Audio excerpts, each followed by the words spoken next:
Hello, you wonderful people, and welcome to another episode of Not to Comic Book. This being a show where we talk about TV shows that are adaptations of comic books. For today's episode, I'm going to talk about the latest episode of Stargirl. A lot of really interesting things went down in this episode, so let's break it down. First and foremost, we get kind of like a little flashback to 9 years ago where we focus on Rex. We see that, Hourman, we see that him and his wife are leaving, and they're leaving their son, Rick, to Wendy's brother. And so it's like, okay, Rick's last name is going to be Harris instead of Tyler, so it's like he's going to be your son. He's not just going to be your nephew. He's going to be your son. And they're not really explaining a lot, but this is after Rex had already packed up all the stuff that he was going to send to Pat, all the Justice Society, or rather all the information on the Injustice Society. So they packed that up, and as they were leaving, it's like they don't know about Rick, so it's like that's good. But then we see that Solomon Grundy found them and they died. Obviously, later on we find out it was made to look like an accident. We never really got to the extent of like how it was made to look like an accident until later on, because we find out like the tires on them was switched. So it wasn't just like, it was made to look like an accident afterwards. I guess like some stuff was switched to make it seem more like an accident than it was. At least that's kind of what it seemed like it was kind of implying later on. But nevertheless, I think it's kind of an interesting element, because obviously this is all about, I think even like the subtitling that kind of gets used for the show is like a new generation of heroes type of situation.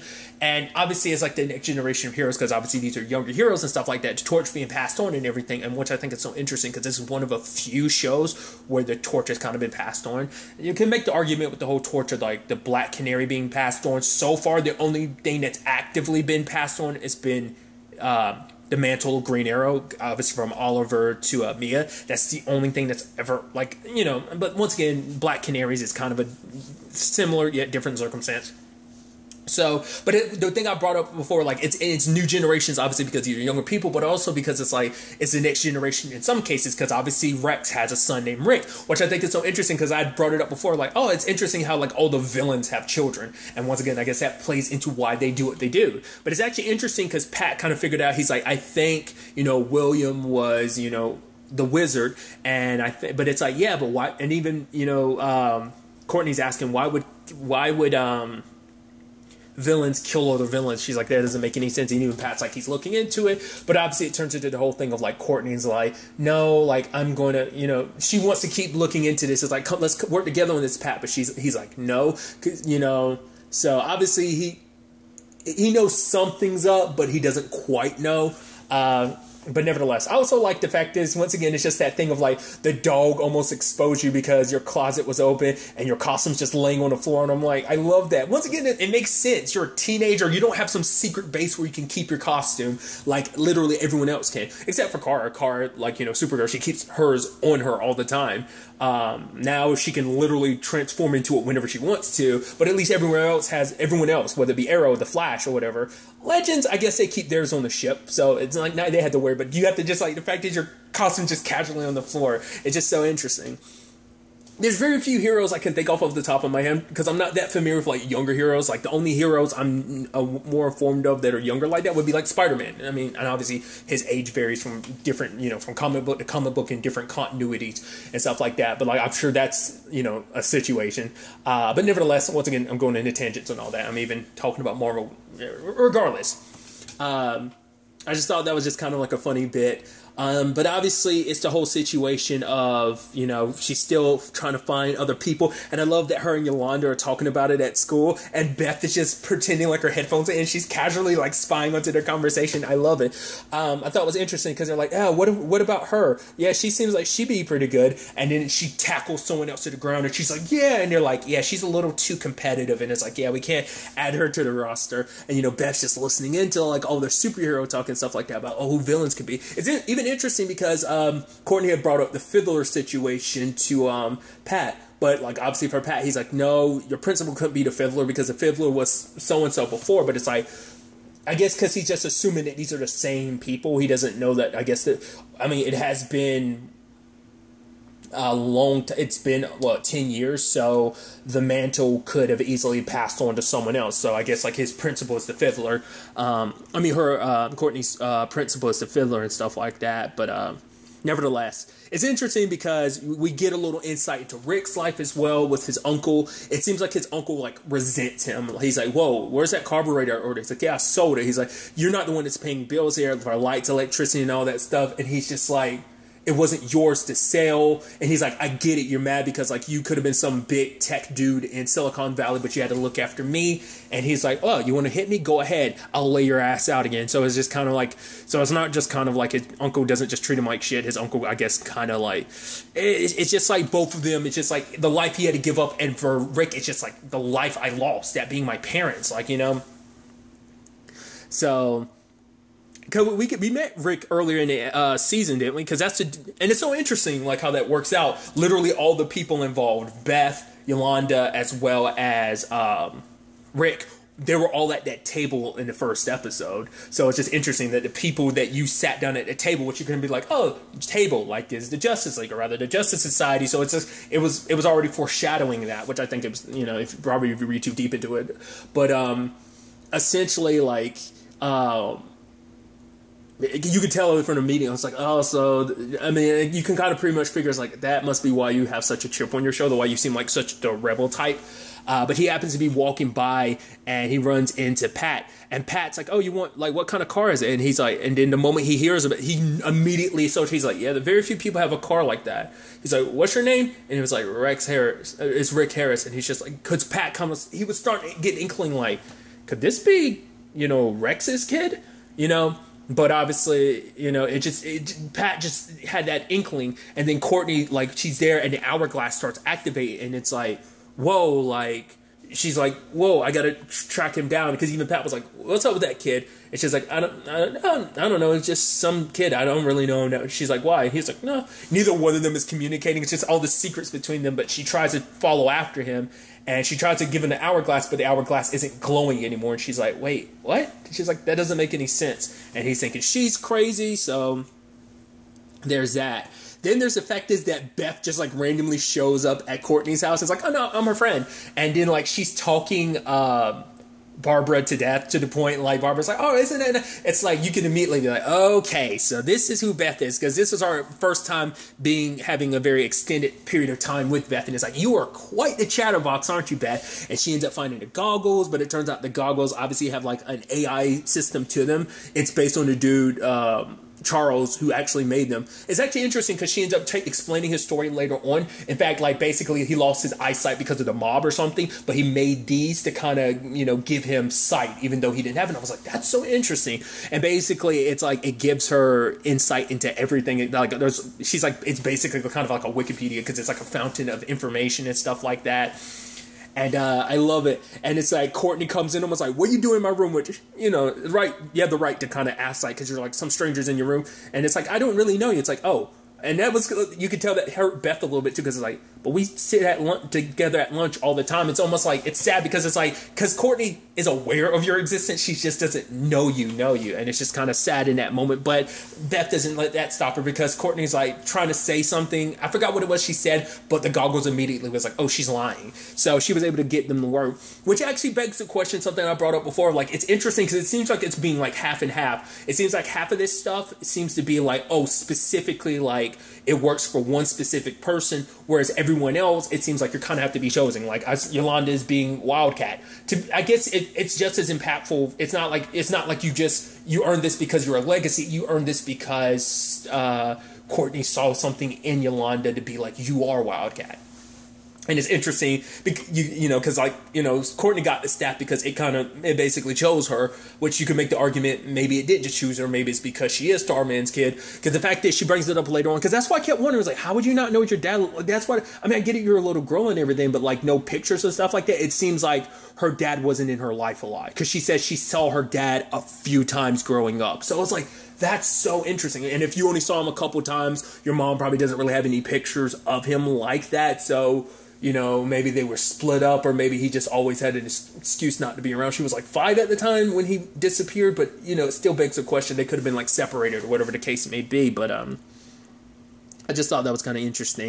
And she's trying to sit Beth down about like, you shouldn't be a part. And then like, but Beth, it's like, wait, you got this on your feet. Oh, the only person that lives in the area with that around would have to be Rick. And then, it turns out Rick's not his real name. His last name is, and it's like, wait, what? He's Rex's son. And it's like, wait, Hourman, that's his dad. So she starts piecing that together. So she meets up with Yolanda, and Yolanda was like, you told me you had the person. I didn't realize it was Beth. And it's just like, oh, now you're learning the whole thing about Beth is the fact that she doesn't stop talking. And Beth is like, yep. And they go to a party. Lo and behold, the party's at Cindy's house. Obviously, Yolanda doesn't want to go in because she sees Henry there. So, but which obviously, that whole thing with Cindy was kind of messed up too. Like it's her friend, but it's more so like her sidekick. It's kind of like, you kind of go where I go. You're supposed, I guess, make me shine a little bit more. You're supposed to almost be like my little henchman. But she's like wearing the same. She's like, oh, I thought it'd be kind of cool if we wearing the same thing. She's like, what? You being shorter than me and 15 pounds heavier? I'm like, Jesus. I was like, well, I mean, it's not like we didn't already know that Cindy was the mean girl, but come on. I was like, man, that's mean. And even, she's like, oh, Henry, why are you acting so, like, you've been so down more recently? He's like, because my dad's in the hospital. She's like, well, if it's so loud in here, you could always just go to the hospital and visit him. He drinks his drink and he bounces. She's like, come on, Henry, why are you so sensitive, Henry? And it's like, ugh.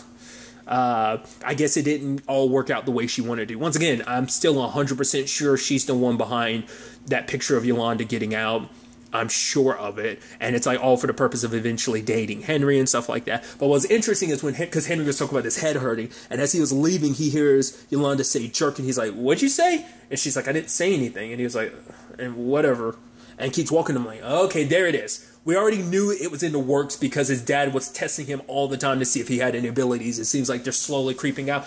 It's so interesting because obviously for heroes, it's usually like something traumatic that awakens somebody's powers. And I think in his case, his dad's situation did. So it's interesting to see the opposite side of things of like, oh, the villain's kid is awakening his ability. Like I said, it's such a unique situation amongst superhero shows at the very least. Obviously, as someone who, like myself, who is not well versed in comics, this is also kind of new to me in this particular vein of stories, So I even love Courtney goes inside. She has to put on like it was a Gremlins, like, cause the dude who bought like some of the dudes who bought alcohol from Rick earlier in the episode, one of them like was kind of like totally wasted, threw up and passed out on the floor, and she just took the like gremlin helmet to his costume and everything, and she kind of blended in, and she met up with Rick and explains everything about like, oh yeah, this is who your dad is. I know who you really are. Your dad was a superhero. She brings Yolanda and Beth in, and it's like, yeah, wait, you two are superheroes? And it's like, yeah. And Yolanda was like, no, she's just here temporarily.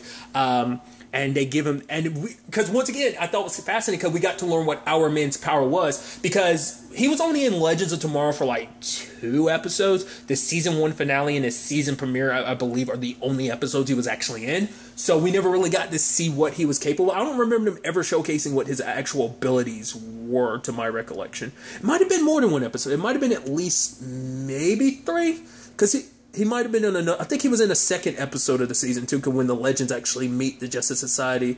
Because the first episode is about getting everyone together, right? And then the 2nd episode is about that. I believe, once again, I can't remember. But the fact of the matter is, when it's all said and done, though, it turns out Hourman's power is that basically the hourglass basically gives him superhuman strength for an hour a day. But then it's like, wait, so that's it? But then it's like, well, his dad was a super smart chemist, so it's like he had that going for him. So it is a thing of like, I wonder, and I'm curious, like, can you turn it on and off? So like, you have an hour a day, could you put it out in like 1 minute increments? So could you go like, turn it on, all right, use my super strength for like 30 seconds, okay, turn it off, and now you have, 5 hours and, not 5 hours, you have 59 minutes and 30 seconds left super strength. That's what I'm wondering about. Or is it just once it's activated, you're stuck with it? I'm curious to see if stuff like that ends up coming up. But obviously for Rick, he has no plans on being a superhero and stuff like that, because she's like, you should be showcasing your superpowers like that. But it's like, he's like, I don't care. And he bounces. Obviously, they tell Beth to kind of stay, you know, behind, like, they'll handle this. And so Rick ends up finding his uncle. His uncle's, like, harassing a waitress at a place. And him being so pissed, he punches his uncle's car and even, like, punches it in half at one point in time and just bounces.